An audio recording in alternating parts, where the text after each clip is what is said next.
police investigator Peter Springare isn't likely to be among those mocking President Trump for his remarks about refugees in Sweden. Trump's comments during a Florida campaign rally on Saturday, which some took as a misstatement about a supposed terror attack, dovetail with what Springare has been seeing during a typical week in Örebro, Sweden. 5 rapes, 3 assaults, a pair of extortions, blackmail, and attempted murder, violence against police and a robbery made up Springare's caseload for a 5-day period earlier this month, according to a February 3 Facebook post he wrote. The suspects were all from Muslim-majority countries, Iraq, Syria, Afghanistan, Somalia, and Turkey, save for one Swedish man nabbed in a drug-related case.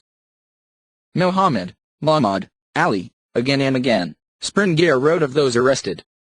Springare, who was briefly investigated for possible hate crime incitement based on his post, managed to elucidate what Trump only hinted at during a Florida campaign speech, somewhat opaquely.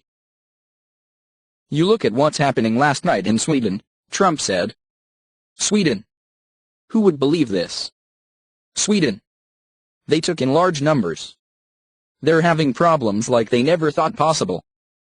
Many analysts took issue with Trump's last night framing, and immediately compared the line to recent misstatements by Trump spokespeople, such as Councillor Kellyanne Conway's infamous Bowling Green massacre blunder. But Trump explained on Twitter late Sunday that he was only referring to a Fox News segment that aired on Friday night's Tucker Carlson Tonight dealing with the Swedish refugee crime. "It seems like we may be missing the point of the story, which is there has been a massive social cost associated with the refugee policies and the immigration policies of Western Europe," Carlson said on Fox and Friends on Monday morning. He added, 50 years of immigration policy is coming to flower in Europe. We're not paying any attention. We're not drawing any of the obvious lessons from it. It's not working. That's the real point here. Trump tweeted again on Monday morning, blasting media outlets that failed to report on Sweden's migrant crime epidemic. "Give the public a break. The fake news media is trying to say that large-scale immigration in Sweden is working out just beautifully. Not." Trump wrote.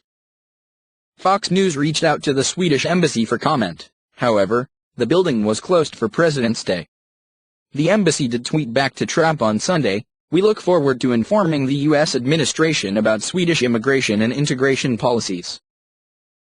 Last month, the police chief for the southern Swedish city of Malmö issued a desperate plea for help curtailing a plague of attempted murders, beatings, and rapes.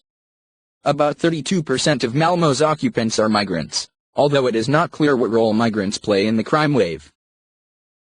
"We cannot do it on our own," Chief Stefan Sintus wrote in an open letter about the upward spiral of violence.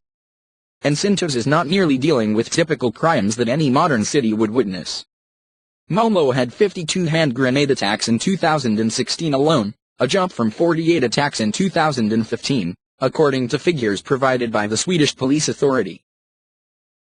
Nationwide, the terror threat level is elevated and police believe at least 300 Swedish nationals have traveled to Syria and Iraq for jihadi training. On February 11, a Swedish man and a Danish man were arrested in Turkey, suspected of plotting to carry out attacks in Europe. Tevfik Saleh, a 38-year-old Swedish citizen of Iraqi origin, had been training with ISIS since 2014, officials said.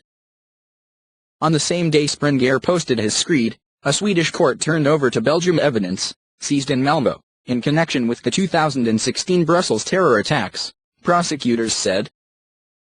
Sweden has taken in 650,000 asylum seekers during the past 15 years, including 163,000 in 2015 alone, The Spectator reported.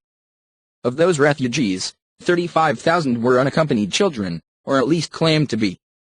The children, mostly males from Afghanistan and Somalia, are only identified as minors by the age the applicant gives.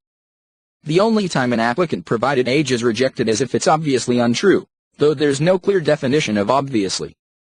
The Spectator interviewed asylum seekers who admitted to lying about their age to improve their chances of avoiding deportation.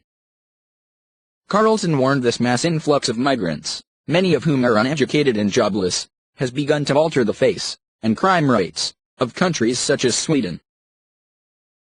The integration policy hasn't worked very well, at all, Carlson said. And it's in the process of totally changing these ancient cultures into something different and much more volatile and much more threatening, So what are the lessons we should draw from this? That's the conversation we should have.